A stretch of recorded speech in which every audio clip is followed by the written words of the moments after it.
भारत की जनजातियों के बीच आजीविका के विकास में परिवर्तनकारी बदलाव आया है।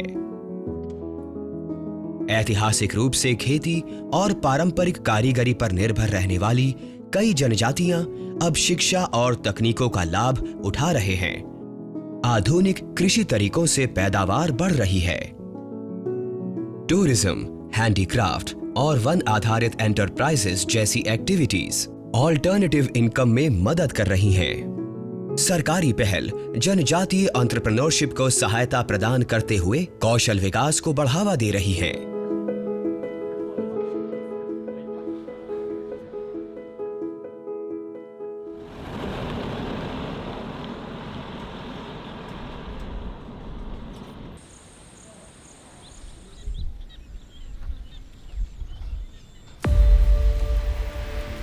हमारी संस्कृति में प्रकृति को हमेशा से ही शाश्वत माना गया, अनंत माना गया।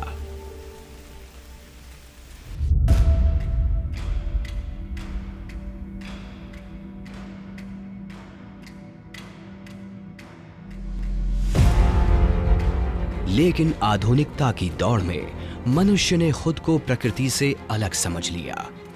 प्रकृति का शोषण करके इस जीवनदायिनी प्रकृति को खोखला कर दिया है।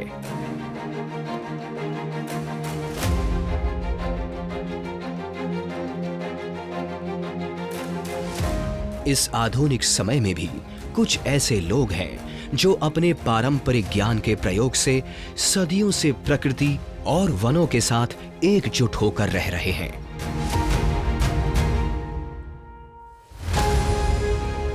वनों ने इनका संरक्षण किया और इन्होंने वनों का, भारत के ये आदिवासी और इनकी जीवन शैली का संरक्षण आज दुनिया की नैतिक जिम्मेदारी ही नहीं, पर एक जरूरत भी है।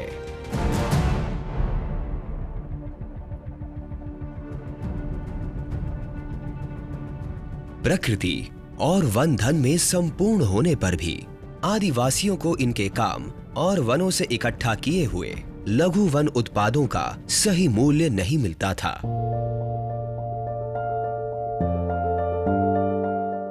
एमएसपी में खरीदी नहीं होने की वजह से जो कोचिया, जो यहाँ पे लोकल ट्रेडर हैं, जो व्यापारी हैं, वो ज़्यादा फायदा लेते थे। वो कुछ भी रेट, मतलब अनाप शनाप रेट पे वो अपने हिसाब से वो खरीदी कर लेते थे। सो मिडिल मैन, वो बीच में लोग खरीद के वो प्रॉफिट कमाता है। प्रॉफिट उनको नहीं मिलता है। कौन जंगल के आजू बाजू रहता है उनको प्रॉफिट नहीं मिलता। और उसमें ज़्यादातर ट्राइबल हैं और गरीबी रेखा के नीचे थे। हम लोग का कुछ तो उतना ज़्यादा खेती भी नहीं है, ऐसी मजदूरी कर रहे थे पहले। और पहले 30 रुपए से रोजी तरह चल रहा था पहले का, गरीबी था उस समय।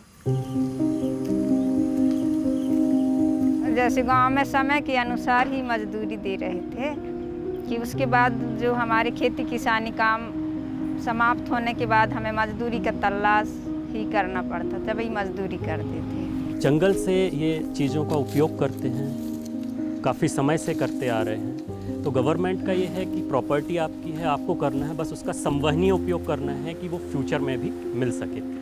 इसी मोटो को लेते हुए कि इनके पास जो परंपरागत ज्ञान है और चीज़ों का ये उपयोग करते हैं, तो क्यों ना उसको एक मार्केट प्रोवाइड किया जाए। इससे जो इनको फ़ायदा होता ही है, सारे वर्ल्ड को फ़ायदा दिया जाए। इसी के चलते वर्ष 2018 में वन धन विकास केंद्र की स्थापना की गई। इन केंद्रों के कार्य क्षेत्र के आदिवासियों की मदद करके उन्हें व्यापार चलाने के सक्षम बनाना था।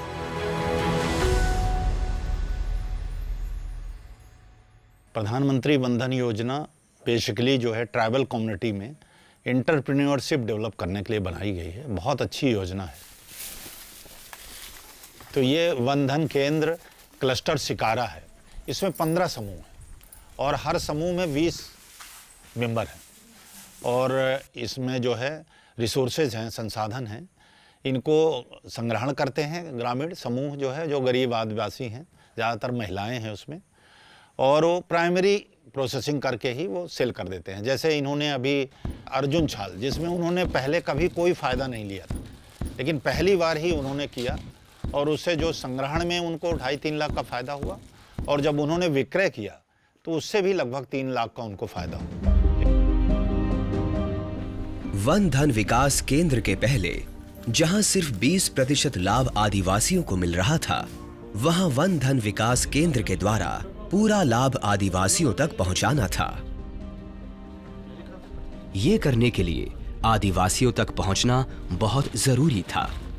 इसलिए पिछले 5 सालों में 3000 से अधिक वन धन विकास केंद्रों की स्थापना हुई है और 52,000 से ज्यादा स्वयं सेवा समूहों का गठन किया गया है। 4-5 समूह अर्जुन छाल का काम कर रहे हैं, कुछ जो है आंवला पे काम कर रहे हैं, कुछ शतावर पे काम कर रहे हैं। और इस तरह जो भी एक मशीन हम लेते हैं उसमें उसको प्रोसेसिंग में सभी यूज करते हैं। कुछ कलेक्शन का काम करते हैं, कुछ प्रोसेसिंग का काम करते हैं। जैसे कि खेतों में उगाते हैं कोदो कुटकी का, वो सब इकट्ठे करते हैं, फिर यहाँ लाकर वन धन में देते हैं। वहाँ से हम लोग कोदो कुटकी को साफ़ करते हैं, फिर उसका पैकिंग करते हैं, फिर बाहर बेचने के लिए ले जाते हैं। तो इसलिए 15 सेल्फ हेल्प ग्रुप का हमने एक जो है क्लस्टर बना के रखा है, जैसा निर्देश थे उसमें, तो 15 लाख रुपए इनके पास आ जाता है। And it is the centrally sponsored scheme for every one धन केंद्र। Centre provides 15 lakhs। उसी में मशीनरीज खरीदने के लिए, कुछ रॉ मटेरियल खरीदने के लिए, सो रिवॉल्विंग फंड टाइप का, सो ओवरऑल 15 लाख को यूज़ करके हर एक वन धन केंद्र काम करते हैं। आदिवासियों को सही मूल्य दिलाने के लिए उसके बाद भारत सरकार द्वारा लाया गया MSP यानी न्यूनतम समर्थन मूल्य। ट्राइफेड के द्वारा एकत्रित डेटा के अनुसार भारत के प्रमुख 55 वन उत्पादों का मूल्य 20,000 करोड़ था और इन केंद्रों के जरिए इसे आदिवासियों तक पहुंचाना था। समूह ने डिसाइड किया था कि 10 रुपया केजी हम लेंगे। तो एक मेंबर जो है, एक परिवार से लोग 50-60 किलो 70 किलो निकालते थे प्रतिदिन। तेंदुपत्ता के अलावा जो अन्य लघु अनुपज है, 65 प्रकार के जो अनुपज हैं, उसमें हमने लास्ट ईयर में 23,000 कुंटल्स हमने संग्राहकों से परचेस किया था, जिसका वैल्यू 7.5 करोड़ रुपए था। इस वर्ष हमने अभी तक की 14,000 कुंटल्स संग्रहण कर चुके हैं, जिसका लगभग 5 करोड़ के आसपास की वैल्यू है। 67 जो लघु वनोपज है उसके ऊपर MSP डिसाइड हुआ है। तो ट्राइबल संग्राहक क्या करते हैं, उसको इकट्ठा करके लेके आते हैं और उनको क्या है MSP के रेट पे उनको भुगतान किया जाता है। यहाँ पे ऑनलाइन जो वनोपज है उसका सही मूल्य मिलता है, तो उनको प्रॉफिट होता है उससे। फॉर एग्जांपल ये अपन इसमें ले लिए, जैसे शहद है, शहद हमने जो है 225 रुपये रेट रख दिया। अब यहाँ व्यापारी जो है 100 रुपये 150 रुपये किलो खरीदता था। जब वन विभाग इसका 225 रुपये हो गया तो क्या रहेगा कि सीधा सीधा वन धन केंद्र में ला के दो देते हैं या समिति में ला के देने लगे, तो रेट अच्छा मिल रहा है, बिचौलियों से उनको यहाँ से मुक्ति मिल गई। यहाँ पे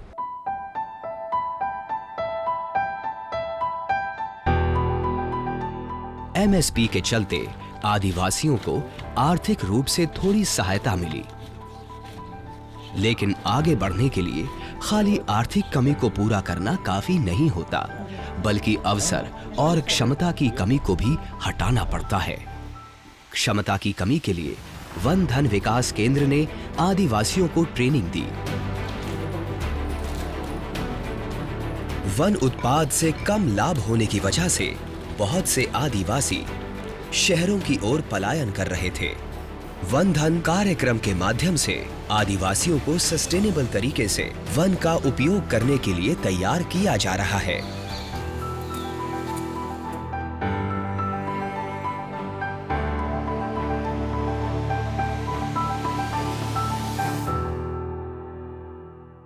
उनको एक आइडिया आ रहा है कि हम जंगल में हम दूसरे संसाधनों का उपयोग करके बहुत कम मेहनत में बहुत ज़्यादा फायदा ले सकते हैं, तो इससे वनों का संरक्षण भी होगा। सुबह जाते हैं 8 बजे काटते हैं, 9-10 बजे आते हैं लेके, थोड़ा सा रहने देते हैं। जो अर्जुन छाल रहती है उसको पूरा पेड़ में लगा रहता है, उसको थोड़ी काट देते हैं, आजू बाजू थोड़ा सा रहने देते हैं उसको। उससे ये है कि पूरा जो पेड़ काट देंगे तो वो मर जाएगा, अगले साल फिर काटेंगे उसको। विभाग के माध्यम से इनको हमने प्रशिक्षित करवाया।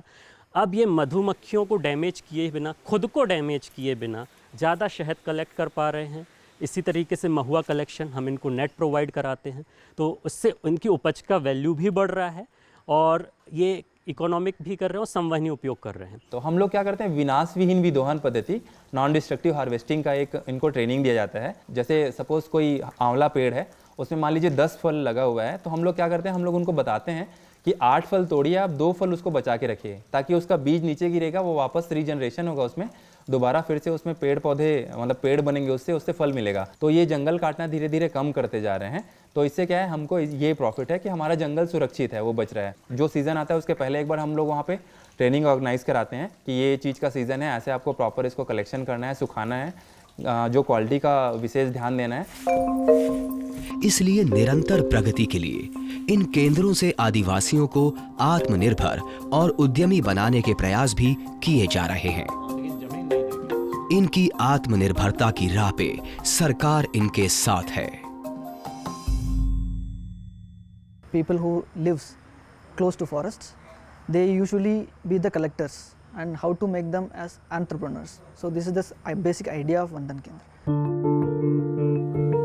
ग्रामीण क्षेत्र में जो महिलाएं हैं, जो लोग हैं, जो ज़्यादातर ग्रामों में रहकर घरेलू काम करते हैं, तो उनको जंगल से मिलने वाली जो भी धन संपदा है उसके बारे में बताना और उसको किस प्रकार से बेचा जाए और उसकी कैसे प्रोसेसिंग की जाए, ये सब बताने का काम मेरा है।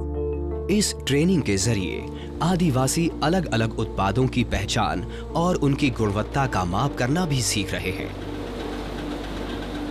और इन उत्पादन की मशीन्स के जरिए प्रोसेसिंग करके ज्यादा मुनाफा कमाने की क्षमता भी अब इन आदिवासियों में है।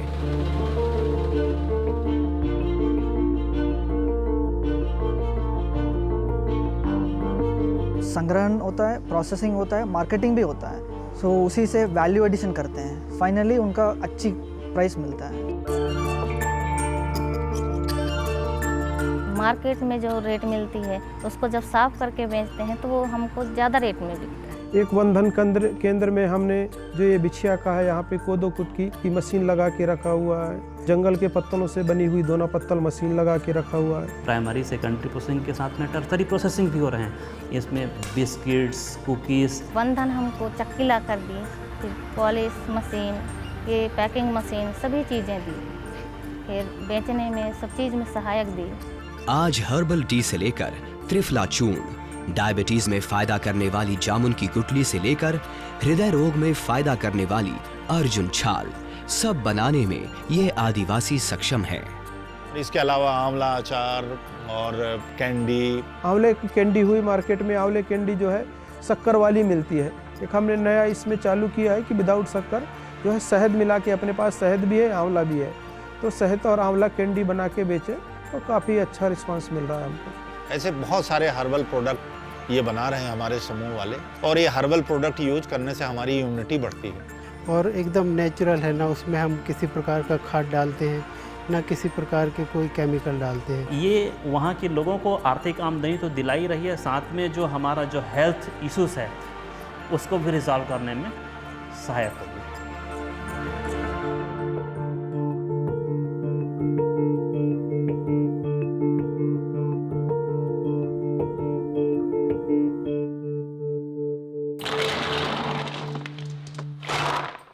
पहले क्या था, कलेक्शन नहीं करते थे। जैसे कि पहले सिर्फ 6-7 वनोपज का कलेक्शन होता था, तो अब क्या था, अब जब से 65 और 67 जो अपना वनोपज है वो इकट्ठा करना चालू किए हैं, तो उनको क्या है, ज़्यादा लाभ मिल रहा है कि उनको पता चल रहा है कि क्या क्या चीज़ें जंगल में हैं जो जिसको हम लोग संग्रहण करके बेच सकते हैं और उससे हमको पैसा मिल सकता है। जंगल से संग्रहण करके लाते हैं, जैसे हर्रा हो गया, बहेड़ा हो गया, नागर मोथा, सर्दी खांसी हो गया, हिंगवाष्टक चूर्ण हो गया, मधुमेह नाशक चूर्ण हो गया, शीतोप्लादी चूर्ण होगा, केस पाल, फेस पैक, सर्दी खांसी, ऐसी टाइप का 18 प्रकार का दवाई बनाते हैं।